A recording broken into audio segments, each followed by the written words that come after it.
चलो दोस्तों, आज के इस वीडियो में हम ब्रूस्टर के नियम पढ़ेंगे और ब्रूस्टर के नियम एकदम सिंपल तरीके से मैं आपके दिमाग में बैठा दूंगा। और देखिए, ब्रूस्टर के नियम से संबंधित दो तीन नंबर के तो हमेशा एग्जाम में क्वेश्चन आते हैं और साथ में दो तीन टाइप से क्वेश्चन आते हैं। ब्रूस्टर नियम लिखने के लिए आपको देगा और उससे संबंधित और भी ऑब्जेक्टिव क्वेश्चन आते हैं, उसको हम लोग क्लियर करेंगे। उससे पहले देखो, ये फिजिक्स का बहुत ही अहम टॉपिक है, ठीक है ना, इसलिए इसको विस्तार से आप समझिएगा। देखो, ब्रूस्टर का नियम समझने से पहले आप थोड़ा सा ये समझिए कि आप ये समझिए कि सामान्य प्रकाश और समतल प्रकाश या ध्रुवित प्रकाश क्या होता है। जरा सा इसको आप समझ लीजिए। देखो बुआ, सामान्य प्रकाश क्या होता है कि एकदम कहीं भी वो कंपन कर सकता है, पूरा एकदम कहीं भी वो कंपन कर सकता है, वो सामान्य प्रकाश होता है, ठीक है ना। जैसे देखो यहाँ पर सामान्य प्रकाश अगर देखी जाए यहाँ पर तो ऐसे देखो, सामान्य प्रकाश क्या होता है, कहीं भी किसी भी दिशा में कंपन कर सकता है, एकदम कहीं भी किसी भी दिशा में कंपन कर सकता है। मतलब ये ना, किसी भी दिशा में घूम सकता है, सामान्य प्रकाश वो होता है। लेकिन समतल प्रकाश कंपन बहुत कम करता है, सामान्य प्रकाश कंपन ज्यादा मात्रा में करता हो, कहीं भी किसी भी दिशा में दिखाई आपको दे सकता है। लेकिन जो समतल प्रकाश या ध्रुवित जो प्रकाश होते हैं वो ज्यादा कंपन नहीं करते हैं, और जो पूर्णतः ध्रुवित प्रकाश होते हैं वो तनिको कंपन कर भी नहीं करते हैं। अगर मान लो कि थोड़ा सा कंपन करता है तो वो आपका इस टाइप का हो जाएगा, ठीक है ना। अगर ऐसे आपको कहीं सिंबल दिखाई दे तो ये समतल ध्रुवित प्रकाश है, लेकिन ये थोड़ा सा कंपन करता है। लेकिन जो पूर्णतः ध्रुवित प्रकाश होता है उसको हम लोग डॉट लाइन से ऐसे दर्शाते हैं और ये बताता है कि वो जो प्रकाश है पूर्णतः प्रकाश ध्रुवित है। देखो, ध्रुवित का मतलब क्या होता है, पोलराइजेशन, एकदम पूरा केंद्रित होगा, कंपन कर भी नहीं करेगा। सामान्य प्रकाश ज्यादा मात्रा में कंपन करेगा, ध्रुवित प्रकाश जो होता है मतलब जो प्रकाश कम मात्रा में कंपन करते हैं उसको इस टाइप से दिखाएंगे, ध्रुवित कहलाएगा, लेकिन कम मात्रा में। और जो पूर्णतः कंपन नहीं करती है, जो पूर्णतः ध्रुवित हो चुकी है, उसे डॉट लाइन से हम लोग दिखाते हैं ऐसे, ठीक है ना। चलिए इसको हम लोग समझते हैं।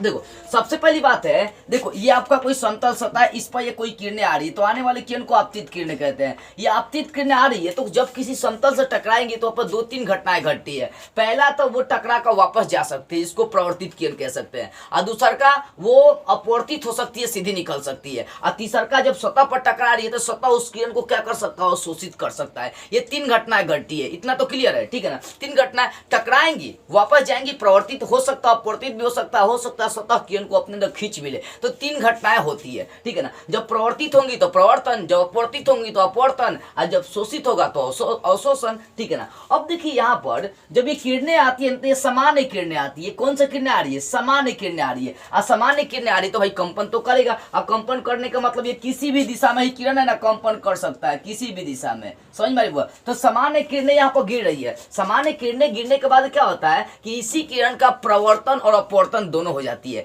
लेकिन एक विशेष कोण के लिए जो प्रवर्तित किरण होता है ये पूर्णतः ध्रुवित हो जाता है। जो प्रवर्तन कोण होता है वो पूर्णतः ध्रुवित हो जाता है, मतलब विशेष कोण के लिए होगा, वही एक कोण होता है। उस कोण को हम लोग ध्रुवन कोण के नाम से जानते हैं। यानी एक ऐसा विशेष कोण जिसके लिए जो प्रवर्तित किरण है या प्रवर्तन कोण है ये पूर्णतः क्या हो जाता है, ध्रुवित हो जाता है। उस कोण को हम लोग ध्रुवन कोण कहते हैं। अब एग्जाम में पूछता है ध्रुवन कोण किसे कहते हैं, आपको लिखना है एक ऐसा कोण जिसके लिए आपतित किरण, एक ऐसा कोण जिसके लिए प्रवर्तित किरण या प्रवर्तन कोण, इस किरण का नाम प्रवर्तित किरण होगा, लेकिन यहाँ पर जो कोण बन रहा है उसको प्रवर्तन कोण बोलेंगे। एक ऐसा कोण जिसके लिए प्रवर्तित किरण या प्रवर्तन कोण पूर्णतः ध्रुवित हो जाती है। देखो, डॉट लाइन से दर्शाने का मतलब ये जो प्रकाश हो गया वो ध्रुवित हो गया, कंपन नहीं करेगा। लेकिन यहाँ पर है ना ये सब भी ध्रुवित है, लेकिन उतना नहीं है, लेकिन ये सब कंपन कर, इसको सामान्य प्रकाश में लोग गिन सकते हैं। यानी एक ऐसा कोण जिसके लिए प्रवर्तित किरण पूर्णतः ध्रुवित हो जाए,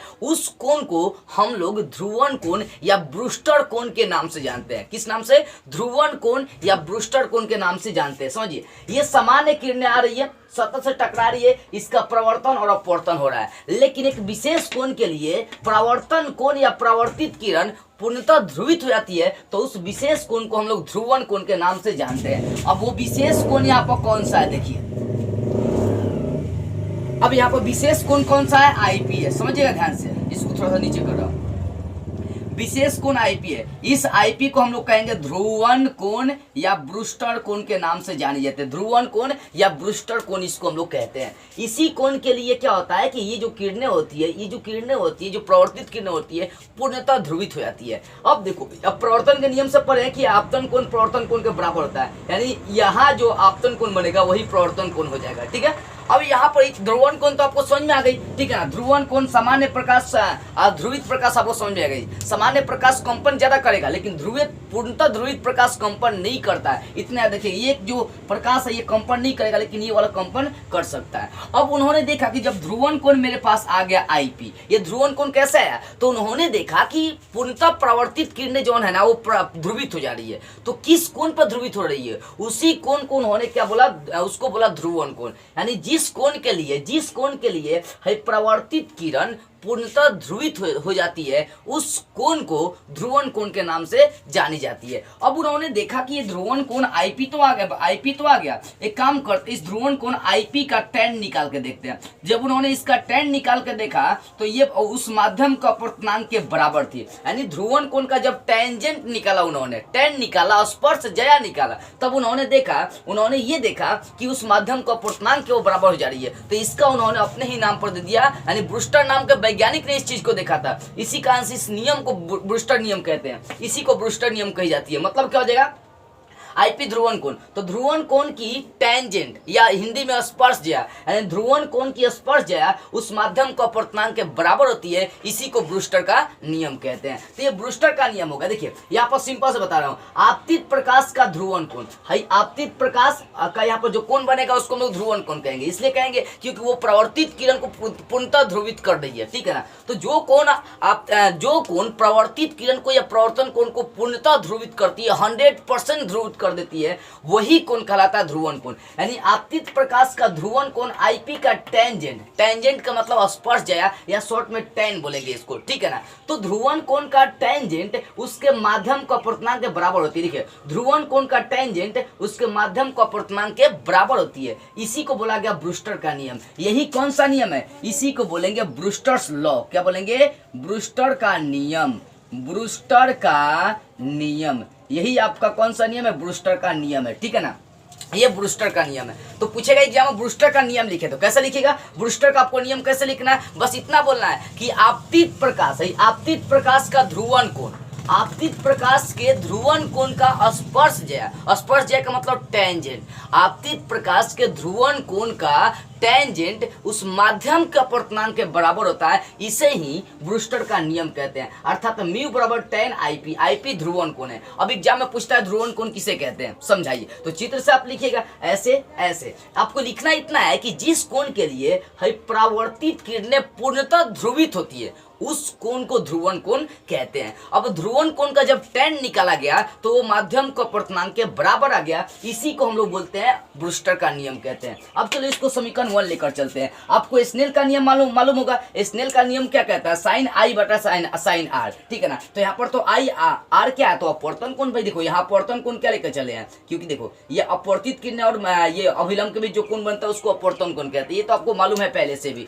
तो स्नेल का नियम कहता है म्यू बराबर साइन आई बटा साइन आर। तो आई की जगह आई पी उठाकर चलेंगे। अब देखो ये समीकरण 1 और ये समीकरण 2 दोनों का एलसीएम सेम था, तो इसका एलसीएम सेम कर दे। tan आई पी बराबर साइन आई पी बटा साइन आर। अब देखो tan का सूत्र था साइन बटा कॉस, तो साइन बटा कॉस यहाँ जो कहते उतार दिया, साइन आई पी कटिस हो गया, तो बच गया नीचे वाला बराबर बचेगा। कॉस आई पी बराबर हो गया साइन आर। अब देखते हैं कॉस आई पी को जो कहते छोड़ दिए, जो साइन था इसको कॉस में चेंज कर दिया। देखो कॉस 90 घटाओ थीटा का मान साइन थीटा ही होता है, इसलिए साइन को मैंने कॉस में चेंज कर दिया 90 से घटाकर। अब भाई कॉस से कॉस कटिस हो गया, तो बच गया यहाँ पर आईपी बराबर 90 माइनस आर। भाई माइनस आर को इस साइड लेकर चलाया तो प्लस आर हो गया, यानी आर प्लस आईपी बराबर 90 डिग्री आ गया। आर प्लस आईपी बराबर 90 डिग्री आ गया। अब ये आर कहाँ है, देखो आर हाई हो गया, हाई वाला हो गया, हाई और आईपी ये, यानी यहाँ पर देख सकते हैं आईपी और आर दोनों को जोड़ने पर कितना आ रही है, 180 डिग्री आ रही है। अब एक चीज आप ध्यान से सोचिएगा, हाई यहाँ से लेकर ये समतल लेकर चलते हैं तो यहाँ से लेकर यहाँ तक का कोण कितना डिग्री का होगा,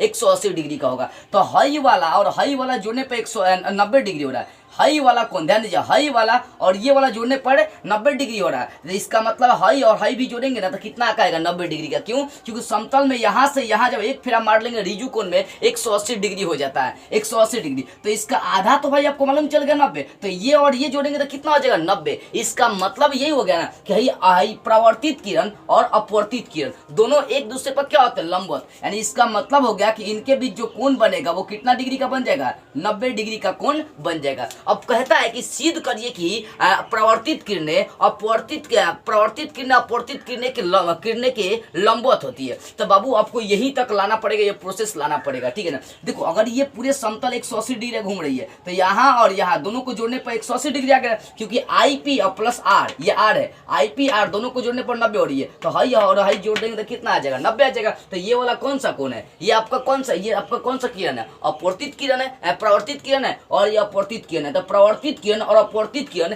एक दूसरे के ऊपर क्या होती है, लंबवत होती है। तो ये भी बात आपको जानना बड़ी जरूरी था। खाली नियम तो ब्रूस्टर का नियम तो एक लाइन में आपको 1 से 2 मिनट में मैं आपको समझा देता, लेकिन इसकी जो बेसिक बातें थी वो सब समझना जरूरी है। देखो अभी तक आपने क्या क्या समझा। सबसे पहली बात मैंने आपको समझाया, सामान्य प्रकाश वो पूरी तरह से कंपन करती है, ध्रुवित प्रकाश वो उतना कंपन नहीं करती है, जो पूर्णतः ध्रुवित होती है तनिको कंपन नहीं करती है। सामान्य प्रकाश को हम लोग कैसे दिखाएंगे, ऐसे दिखाएंगे। थोड़ा सा जो मतलब जो ध्रुवित होगा उसको हम लोग क्या करेंगे, ऐसे दिखाएंगे, लेकिन जो पूर्णतः ध्रुवित होता है उसको डॉट लाइन से दिखाने का काम करी जाती है कि पूर्णतः ध्रुवित है। इतनी बातें मैंने आपको समझाया। उसके बाद मैंने आपको ध्रुवण कोण बता दिया। ध्रुवण कोण कैसे, जिस कोण के लिए प्रवर्तित किरण पूर्णतः ध्रुवित होती है उस कोण को ध्रुवण कोण कही जाती है। इतनी बातें आपको समझ में आ गई। उसके बाद मैंने आपको ब्रूस्टर का नियम बता दिया कि जो ध्रुवण कोण है उसके लिए टैन निकाला गया, मतलब टेंजेंट निकाला गया, यानी हिंदी में स्पर्श ज्या निकाला गया, यानी ध्रुवण कोण की स्पर्श ज्या चाहे ध्रुवण कोण का टेंजेंट, ध्रुवण कोण का टैन उस माध्यम का अपवर्तनांक के बराबर होता है। इसी चीज को ब्रूस्टर का नियम कहा गया। यहाँ पर लिखा भी गया कि आपतित प्रकाश का ध्रुवण कोण आईपी का टेंजेंट उसके माध्यम का अपवर्तनांक के बराबर होता है। यही ब्रूस्टर का नियम कहलाता है, अर्थात म्यू बराबर 10 आईपी। म्यू क्या है, तो एक अपवर्तनांक है, ठीक है।